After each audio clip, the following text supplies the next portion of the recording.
Let's talk about, I think, one of the most important developments. We've certainly seen it have a huge impact since 2017, and that is the abandonment of the Republican Party by suburban voters.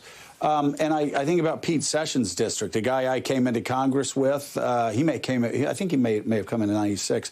I would have never thought in all the years that I was serving with Pete Sessions, who represented the suburbs of Dallas, that he would ever be defeated because of demographic changes. Pete and I were both from, I think, two of the safest Republican districts in America. And yet Pete Sessions lost in 2018. You're now talking about suburbs in Cincinnati and across the board. How does that play into a state like Pennsylvania, where the Philly suburbs are always in play in the presidential races, or the I-4 corridor in Florida always in play, like counties in Florida like Hillsborough?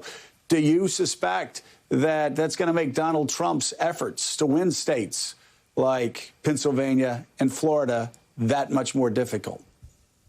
The irony, Joe, is that Democrats are doing better in the Sun Belt these days because states like Texas are actually more metropolitan than a lot of the northern Great Lakes states like Pennsylvania, Wisconsin, and Michigan.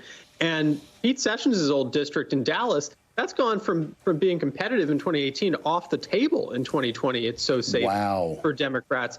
And now we're even talking about Plano, the district to the north, being competitive, which is mind-blowing to people who have followed Texas politics for years.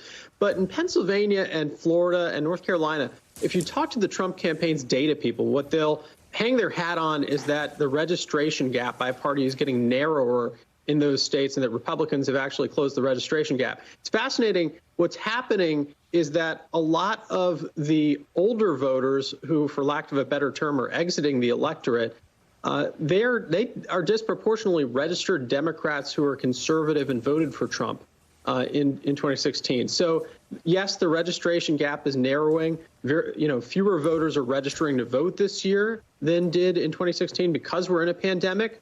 But that doesn't mean those states are getting more favorable to Trump.